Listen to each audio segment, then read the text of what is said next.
So to introduce Carly, she was a past District 31 director for the 2023-2024 Toastmasters year. She's a DTM, and she started her district leadership journey when she said yes to being an area director. With a strong support team and an eagerness to serve, Carly finished her first term with a select distinguished area and competed another full term as an area director before moving on up to a division director. She since has also been active in District 31 through roles such as credentials chair and alignment chair. So welcome, Carly. All Hi, right. Ivana. Yeah. So to start with, how would you explain the role to someone who has never heard of Toastmaster leadership area director? The area director is the boots on the ground of district leadership. They're the ones who interact directly with clubs. So clubs within districts are organized first into areas. There's 4 to 6 clubs per area, then divisions, and then finally into the district. So at the area level, you're talking about 4 to 6 clubs, and that area director, their job is to serve those clubs. That means communicating with them about district incentives, events, the things like the club officer trainings, making sure that they're trying to help remind them to hit their milestones that they need to do, like getting their club success plan in place, um, encouraging them to do education. And the big thing is visiting the clubs, right? It's not just around sending emails or having phone calls, but about visiting the clubs, seeing with your own eyes what the club is like so that you can then provide guidance to that club to help them improve so that they can better serve their members. Because it's all about the members, really. And so the area director is the closest link to those members. Another thing that area directors do besides that sort of routine interactions with the clubs and visiting the clubs is to organize the area contests.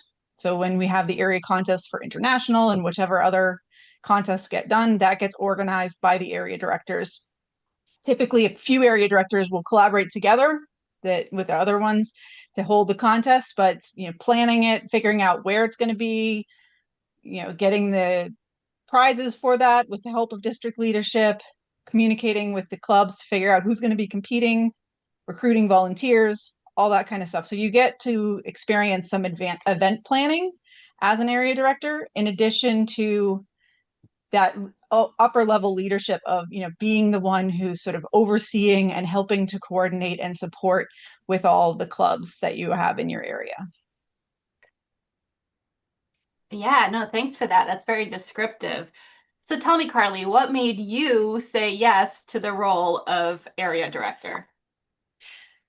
So when I was first approached by my division director, I was the vice president of education of my club at the time.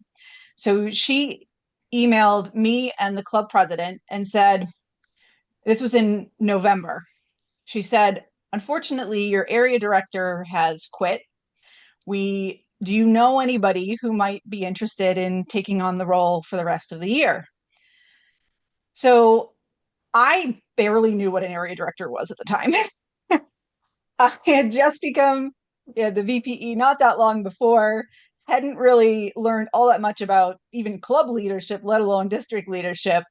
But I had what a little bit that I had done, I was like, well,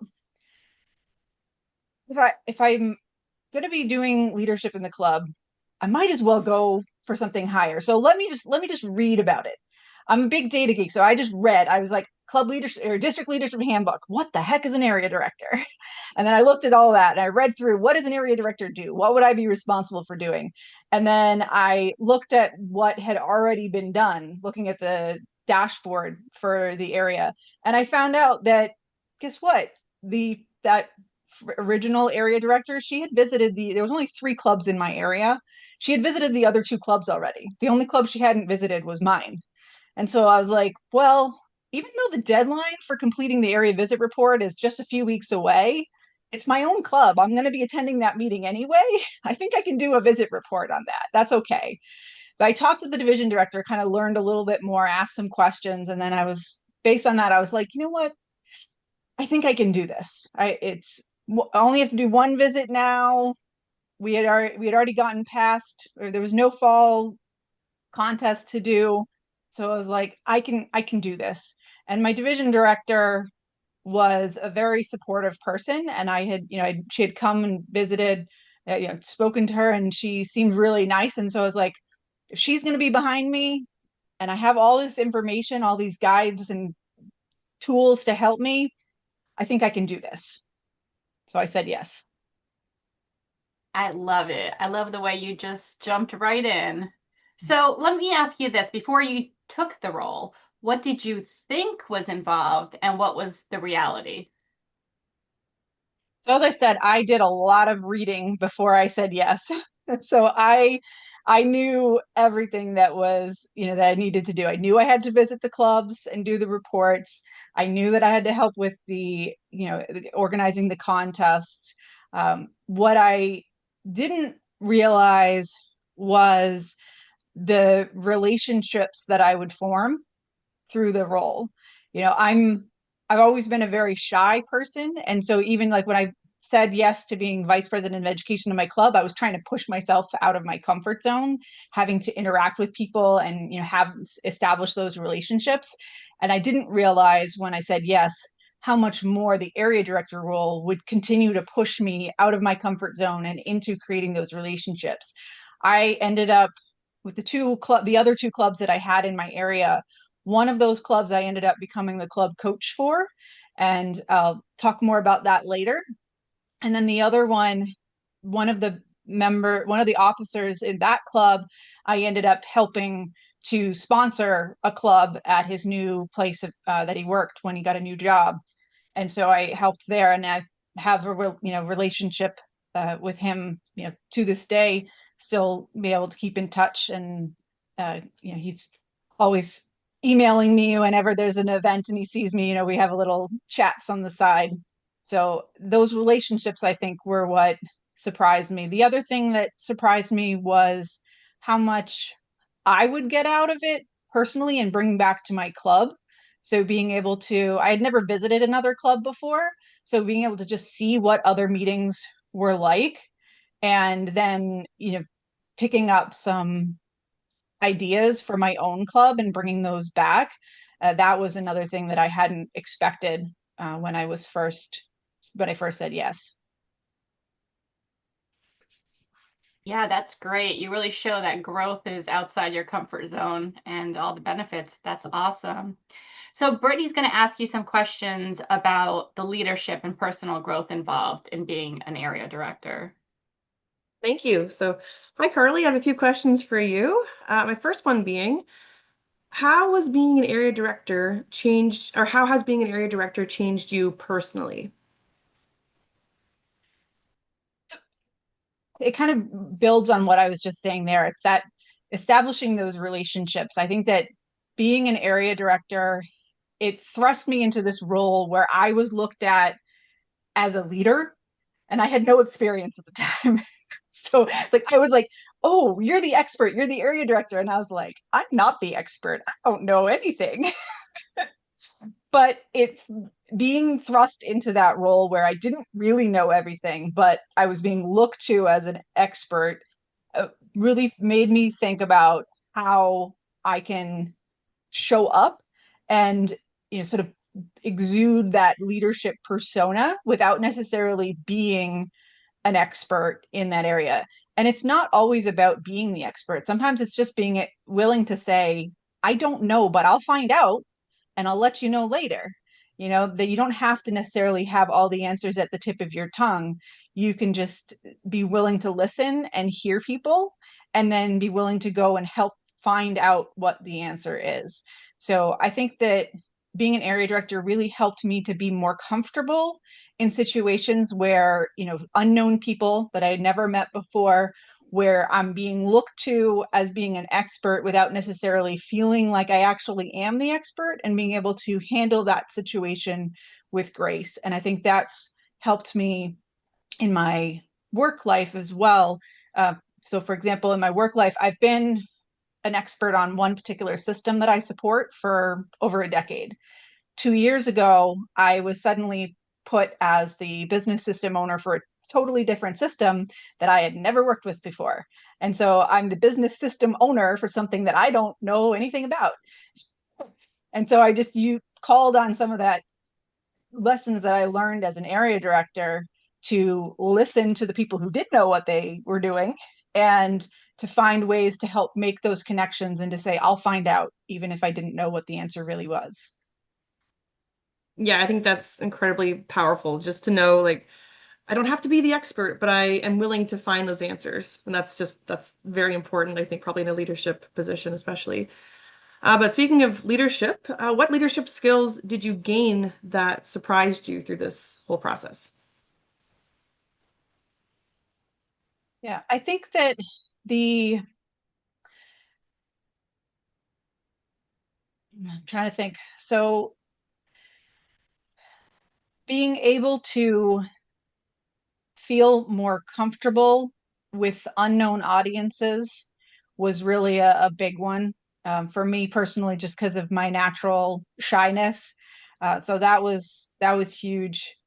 I think that also from a leadership standpoint, right? Obviously, as I said in my introduction, I've gone on from area director to division director, and then club growth director, program quality director, and district director. And each of those subsequent roles has a slightly different flavor of leadership on it, but I think it all starts with that area director. And I'd say the biggest, probably the leadership lesson that I took out of area director and that I've carried with me throughout is the focus on the people that you're serving, right? My mantra when I was district director was members over metrics. I'm a data person. I love my metrics. I love my data, but that's not the most important thing. If you try to go after metrics, you're going to fail. But if you go and try to serve the people and do what's best for the members, then the metrics will end up coming. Thank you. And my final question for this particular category, did the role help your confidence outside of Toastmasters? And I feel like I can guess what the answer might be. I'm hoping it's yes. Yes, yeah, definitely. And that, it's kind of building on my earlier answer, right? Just that confidence in being able to step into a situation where I'm not the expert, but where I'm looked to as a leader and being able to navigate that situation. And as I said before, I have a specific example at work where that came in really handy. The other thing is, I think that, as an area director, you interact more with the upper level district leaders as well. And being able to do that and not feel intimidated. Some people are intimidated by the hierarchy, whether it's Toastmasters, your work, whatever. Some people are intimidated by that and they're like, oh, that person's way up here. I can't talk to them. But for me, being able to have those interactions as an area director with those higher level leaders and having them be so supportive and personable made me realize that hierarchy doesn't matter. You can talk to anybody about anything. And so, another example of how Toastmasters helped me at work was several years ago, I wanted to start a rotational development program for new graduates in my department. And I needed to present to my leadership team on it. So I'd gone to the person who was organizing the leadership team meeting agenda and said, can I have some time to present on this? And he's like, oh, I'm really sorry, but the agenda's full. And I said, well, that's really disappointing because this is really important and it needs to be done now. It can't wait till the next meeting. So I happened to be in person at an event where the head of the department was. And so I just caught him on a break between sessions and was like, can I talk to you about this? I really, I want to do this and I really need some time at the leadership team meeting. Can you help me out? And he was able to go saying, like, make time on the agenda for this. So I went and I got time on the agenda and then it ended up getting approved and moving forward. So, but I would never have had the confidence to do that if it hadn't been for Toastmasters and also for, that experience being an area director. All right, thank you so much. So I'm going to pass it back now to Ivana for our next sort of set of questions here. Yeah, so I love all your answers. It's very inspiring. But I want to ask you a couple of real honest questions that people might want to know and be afraid to ask. And one of which is, what's the hardest part, honestly, about this role? I think the hardest part of being an area director is that you don't have any real authority or control over the clubs, right? You can't force them to do anything. You're not their boss. You don't control their paycheck. So you can't force them to do anything at all. So you have to rely on influence to try to help them, help encourage them to make whatever changes you feel would be beneficial to them and their clubs. So you can't force the club president to do anything. You can't force the VPE to do anything. All you can do is try to encourage and influence and motivate. So I think that's one of the hardest things is, this is not a power position, right? You can't come in and bang the gavel and make things happen. You have to lead by influence and by, showing people why they should follow you, why they should listen to you, how that would benefit them. Yeah, that's really interesting that you pointed that out. So for all you all that want to go with a gavel or anything, no, that's not the way you do it, right? Yeah. And you seem very influential, so that is a good testament. But speaking of club visits, I have a question about that. What is like your favorite part of actually doing a club visit? I think my most favorite part of club visits is just experiencing what they do differently than my own club, right? So, for example, when I visited one of the clubs in the first area that I supported, I learned for the first time about themed meetings. We didn't used to do themed meetings in my club. Corporate club, we just did straight up meetings, no themes. And I found about three themed meetings. Now we do themed meetings every time. It's something that we adopted. I think that's being able to pick up on new things that you didn't even think about and being able to bring those back to your club. I think that's one of my favorite pieces of club visits. The other piece, of course, is just, meeting people, right? Being able to learn and meet the people that you might be communicating with by email or whatnot, and see them in person, and just seeing them give speeches, doing the roles, doing the evaluations. And yes, the other thing is that you get to see, other speakers and you get to hear other evaluators. I think that's really great way to expand your own knowledge and also bring things back to your own club to help improve. Yeah, no, I mean it's a great resource for your own club. So if you have an area director in your club, you're pretty lucky because you're going to get a lot of great ideas. So have you seen clubs completely transform during your term as area director? Absolutely. So I mentioned earlier that one of the other clubs in my area, I ended up becoming the club coach for. So I'll tell the story of this club. When I first became area director, the club had, in theory, 11 members. But one of those members was the area director who had quit, and not just quit being area director, she had quit Toastmasters altogether. Of the other 10 members, and when my division director and I went for our club visit in, I think it was February, there was us two, and there were two other people at the meeting. That was it.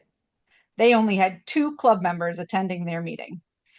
They had two primary club officers who were kind of holding it together and had been holding it together for a long time, sort of taking turns being club president. They had, usually they would only have like 3 or 4 people at a meeting. And that was it. So they were in dire shape and a real threat of not renewing come, end of March when the renewals came.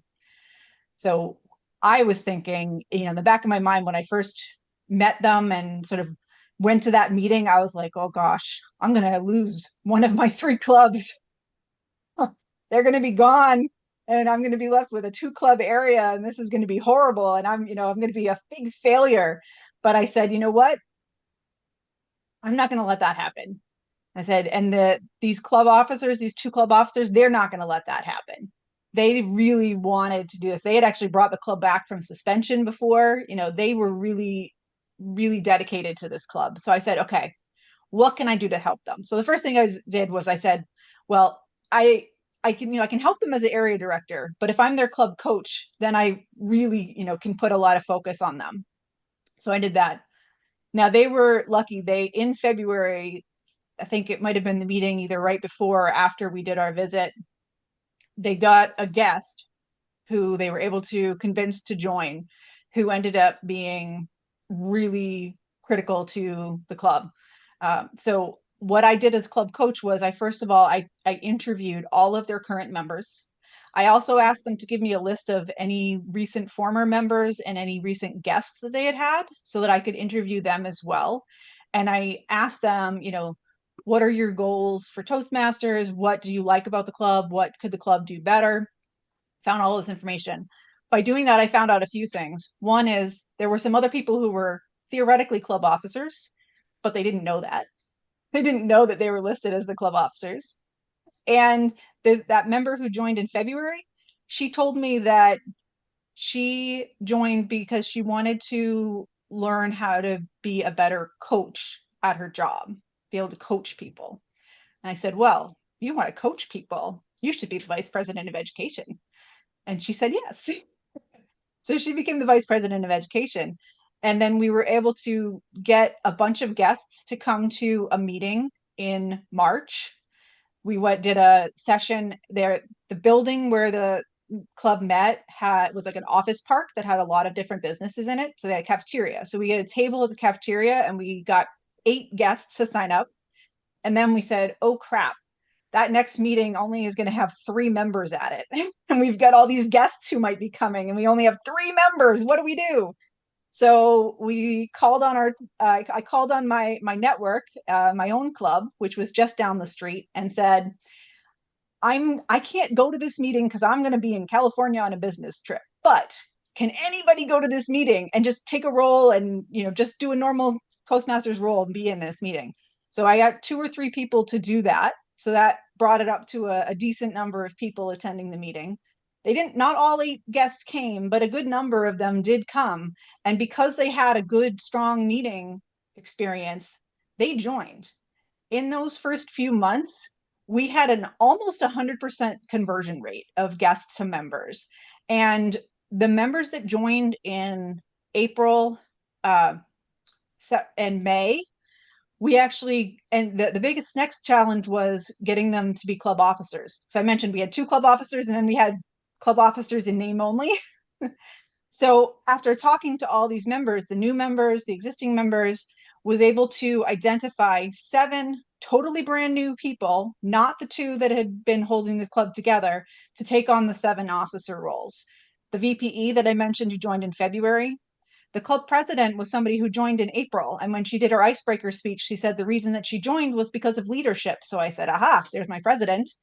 So by the end of June, we had gone from 11 members that really was more like 4 or 5 to 15 active members. We didn't have enough points to be distinguished that year, but we had a full slate of 7 officers going into the next year, 15 members. And by the end of the following year, we were presidents distinguished with 20 members and having 5 of those club officers having earned 3 different levels within Pathways and gotten Triple Crown awards. Wow, that is amazing. That in itself is probably rewarding enough to be an area director, but that's an amazing story. So let me ask you another honest, tough question, because I'm sure a lot of people who are considering being an area director have this in the back of their mind. How much time does it realistically take each month out of their time to be an area director?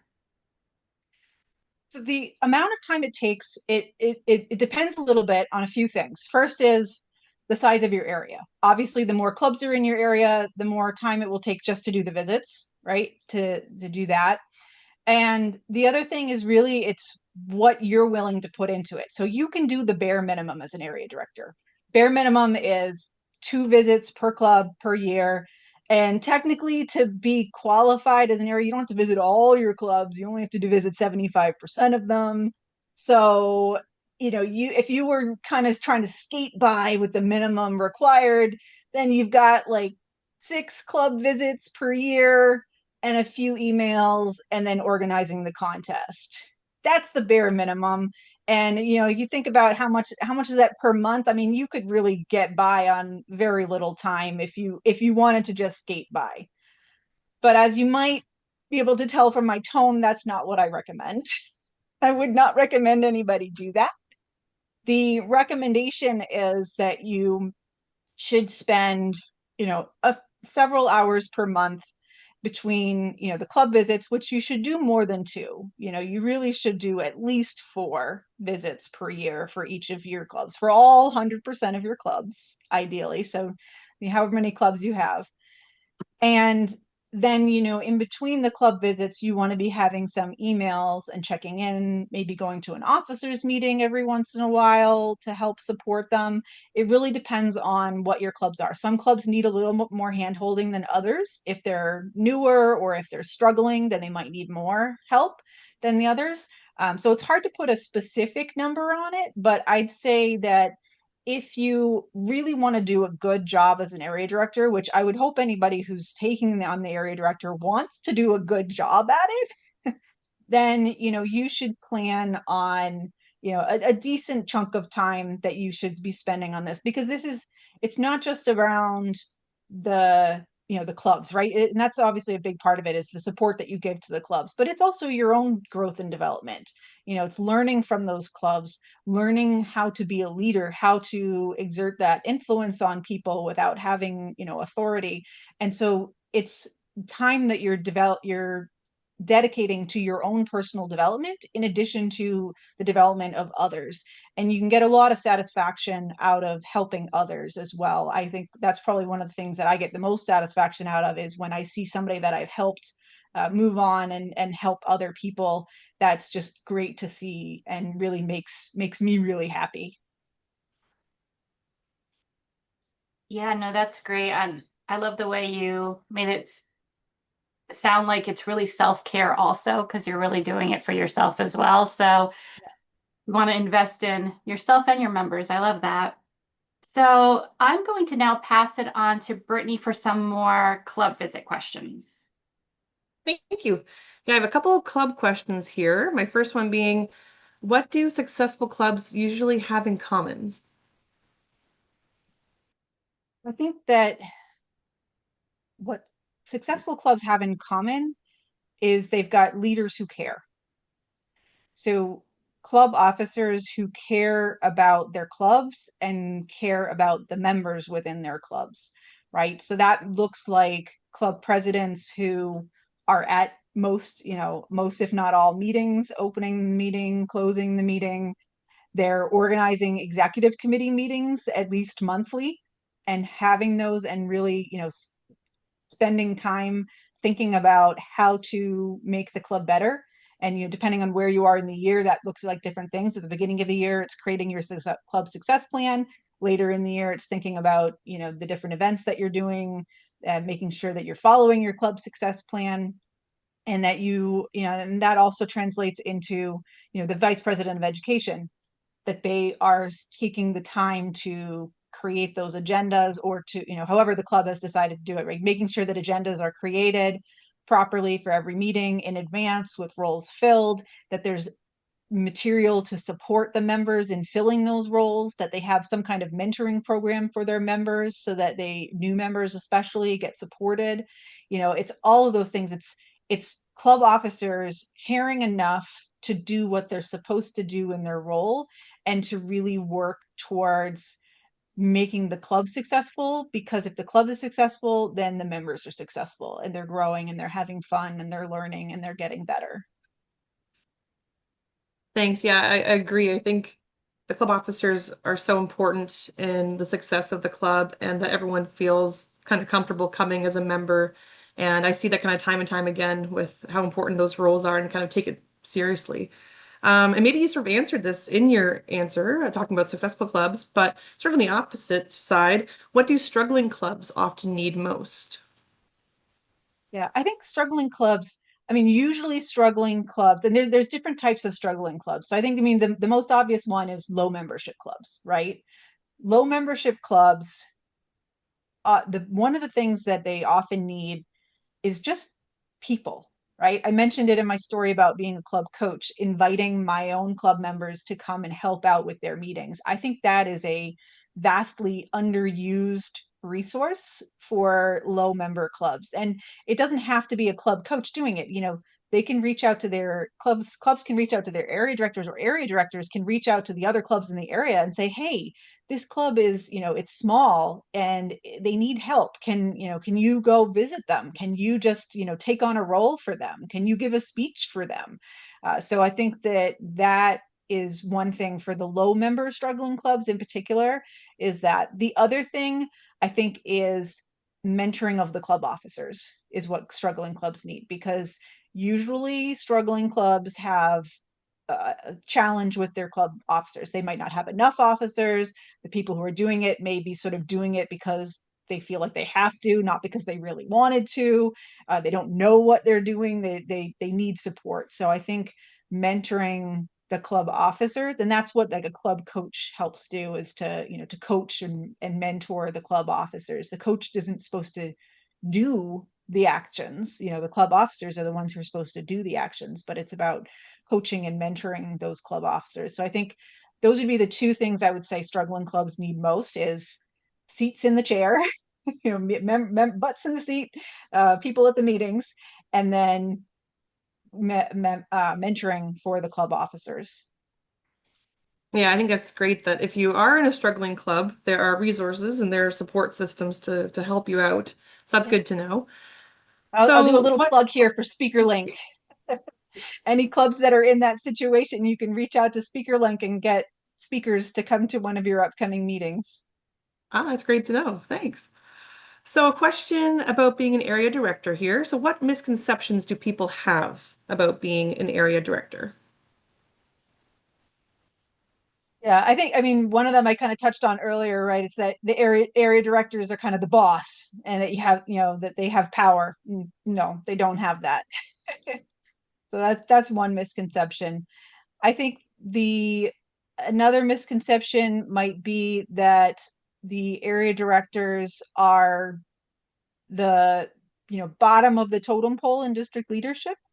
And I would say that while, you know, from a hierarchical standpoint, that might be true, I think really the area directors are the most important people in the district leadership, because they're the ones who actually connect with the clubs. You know, when I was serving as alignment chair, I me and my team, we were reaching out to the division directors who were talking to their area directors to understand what the status was of all the clubs. And the area directors are the key. They're the ones who know. They're the ones who can raise the red flag and say, hey, we need some help over here, to the other ones. You know, the rest of the district leadership team, you know, not to downplay their importance, every role is important, but the area directors, I think, are the most important district officer role because of their direct connection with the clubs.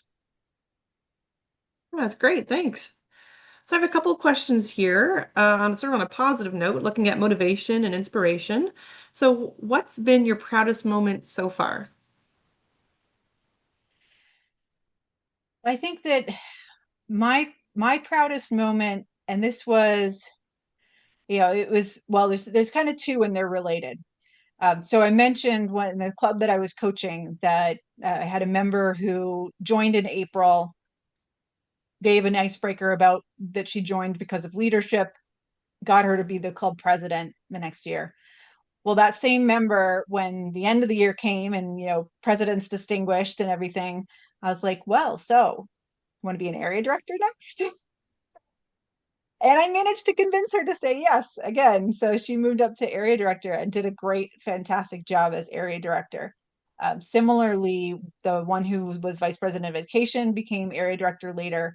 And then even though this wasn't when I was an area director, but when I was division director, I was in a similar situation to the division director who recruited me.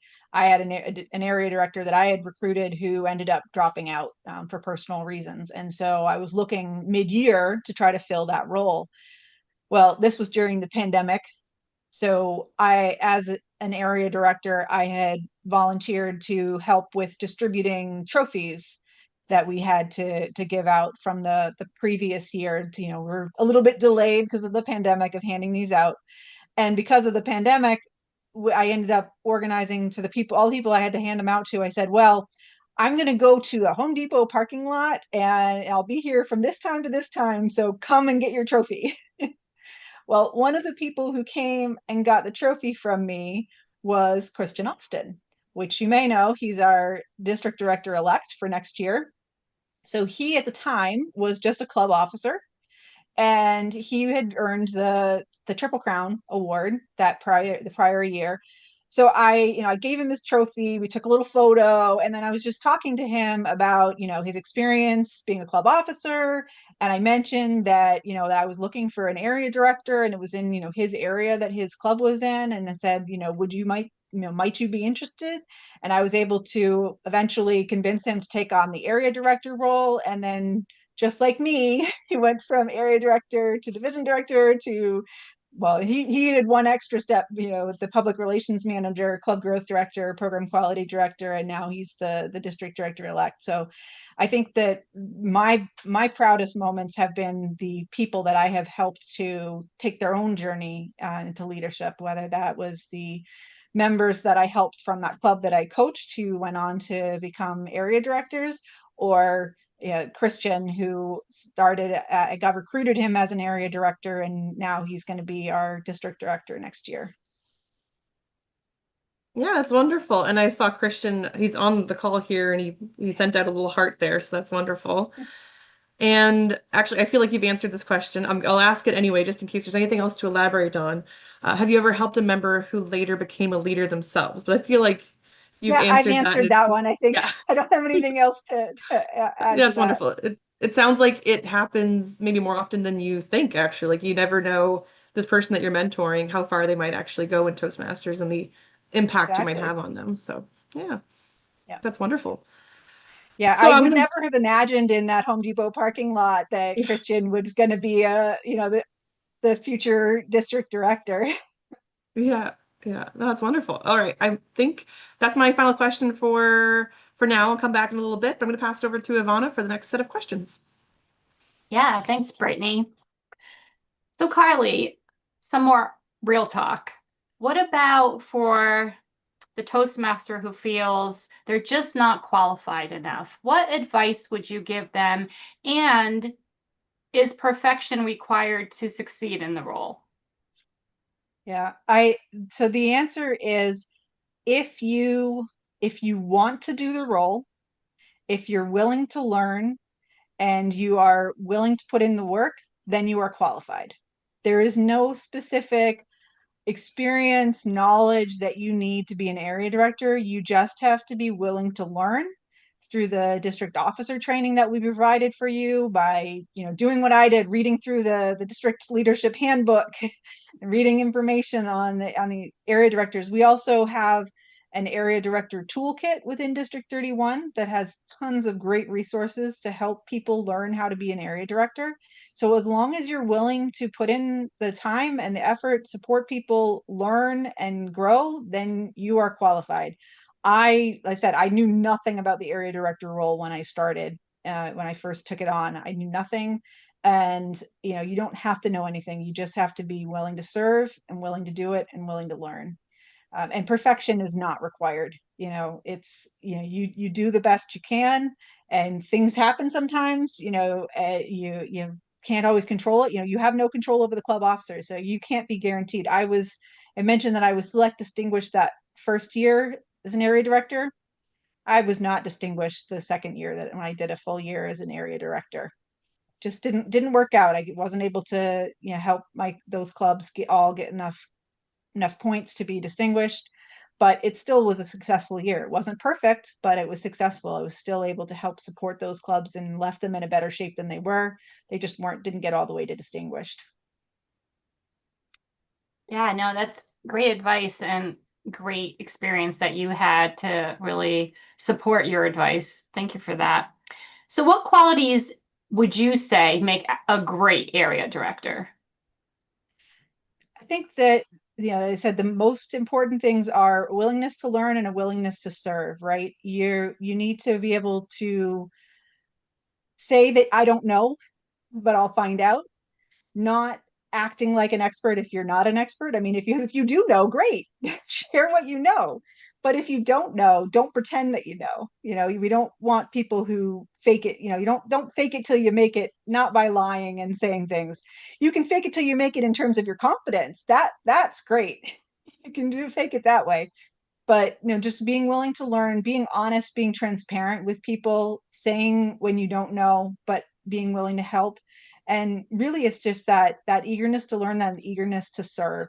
If you want to be area director because you want the fancy title and you want the power, then don't be an area director. It's not a power role, and that shouldn't be the reason for you to do any leadership role. It should never be about power. It should be about what you can learn, what you can gain, and also how you can help others.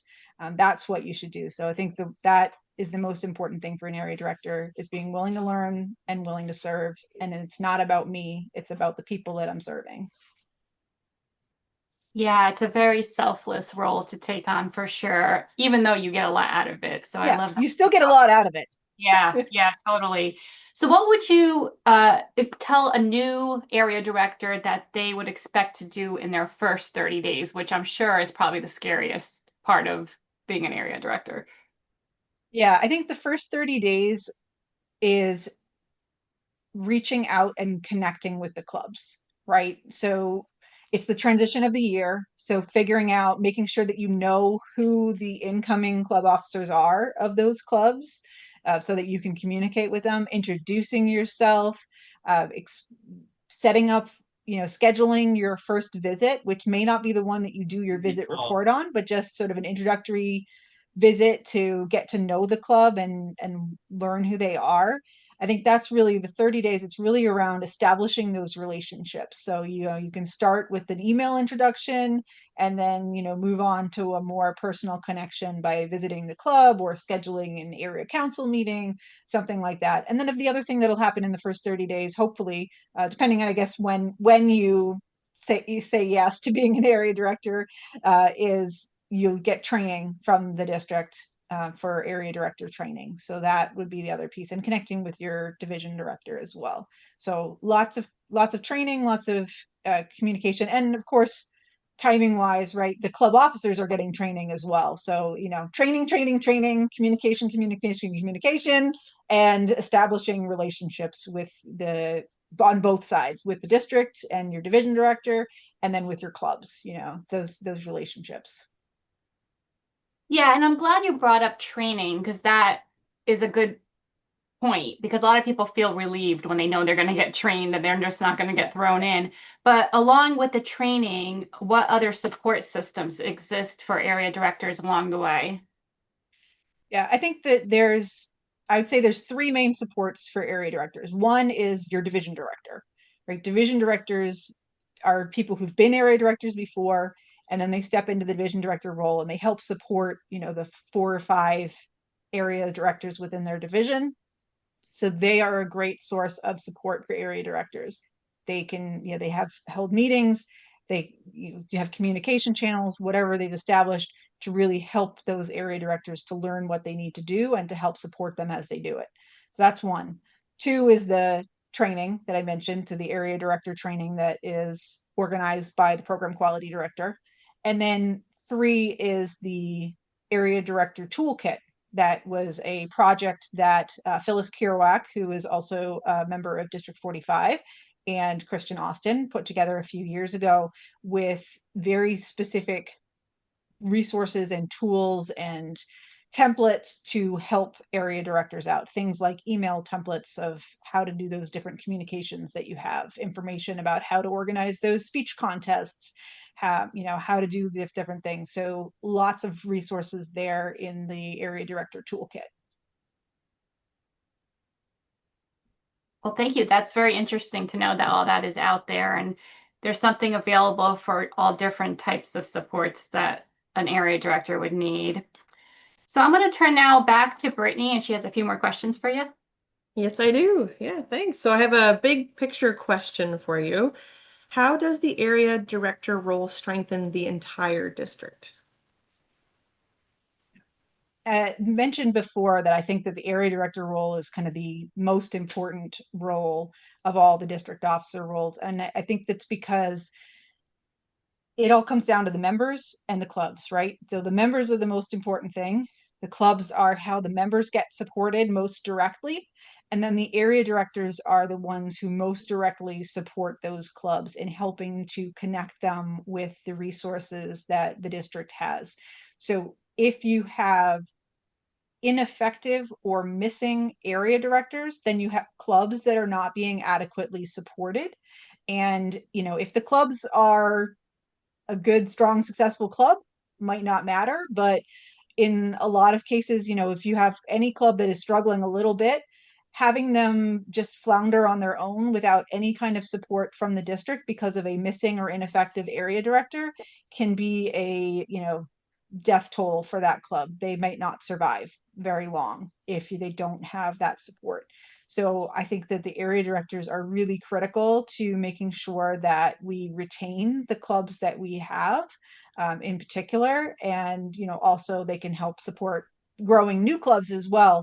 But I think really the area directors are critical to maintaining the clubs that we have, and also, just really maintaining the quality of the clubs, because if you've got a quality club, then the club itself should survive. All right, and you've given us a lot of information today and a lot to take away, but what would you say to someone listening who's perhaps nervous about stepping into leadership and sort of taking that leap at this point? I would say, think through your own motivations of why you're considering it. And as long as your motivations are the right ones, if it's about growing yourself as a leader, and if it's about serving others and helping them to do better and to grow, then just do it. I didn't know what I was doing when I first said yes, but I was eager to learn and I put in the work, and it ended up being a very successful experience for me and for the clubs that I supported. So trust yourself that with the supports that are available, that you will be able to do it. So as long as you have the right motivation for doing it, then just do it. And if you're thinking you want to do it because you want that fancy title, don't do that.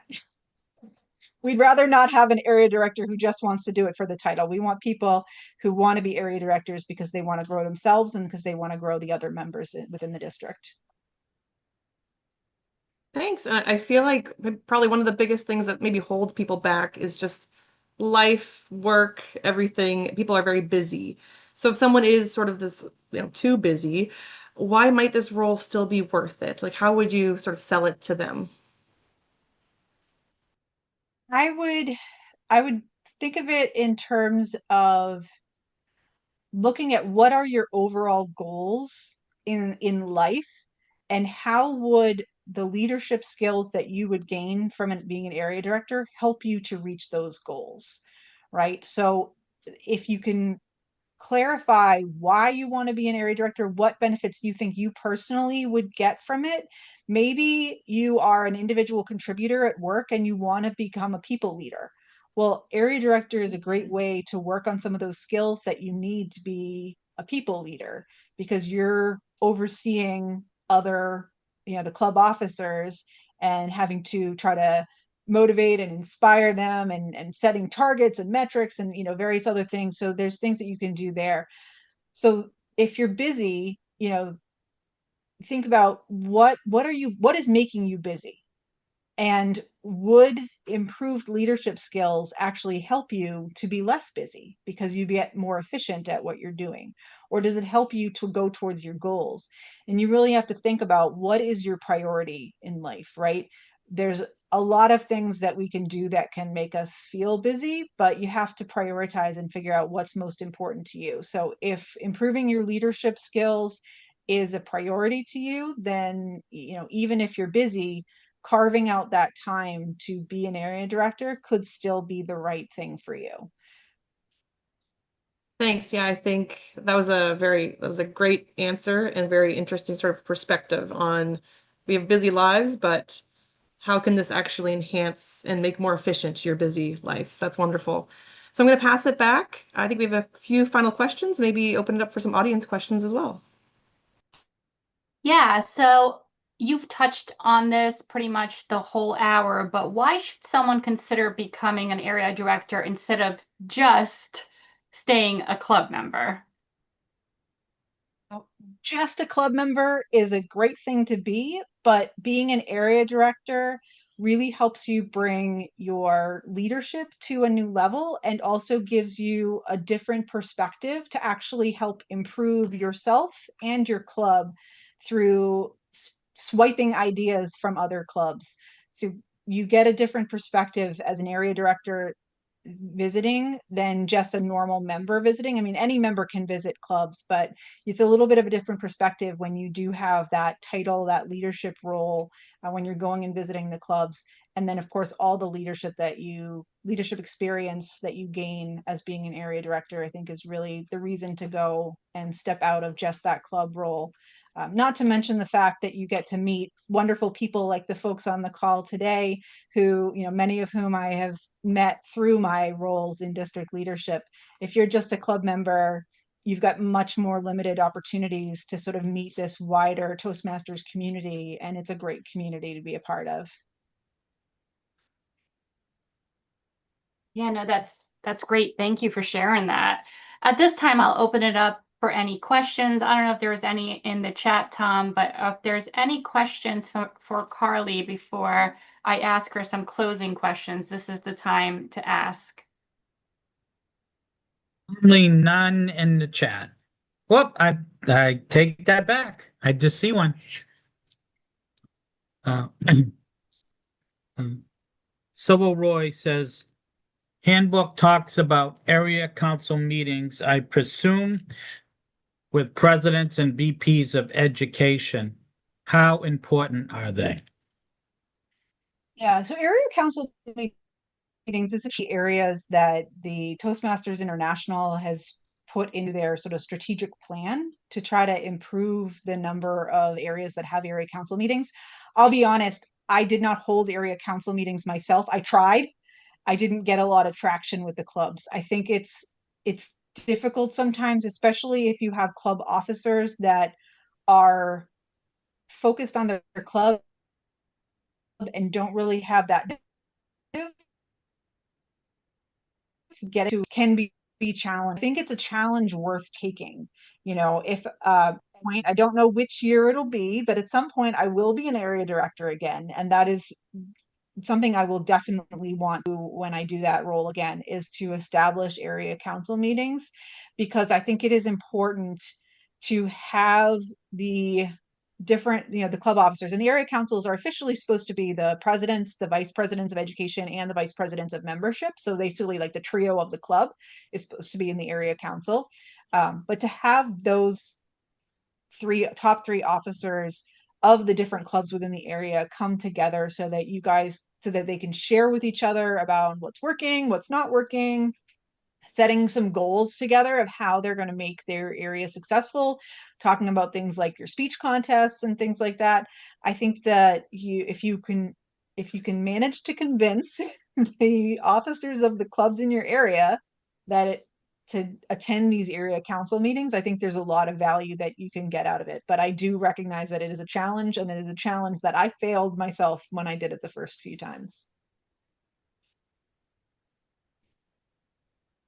Yeah, thanks for your honesty there. Any other questions? All right, well then let me ask you a couple closing questions, one of which is what final advice would you give future area directors? I think my biggest advice is members over metrics, right? Focus on the members, including yourself, and how you can help yourself, how you can help the other members. Don't focus on the metrics, focus on the members, and the metrics will come.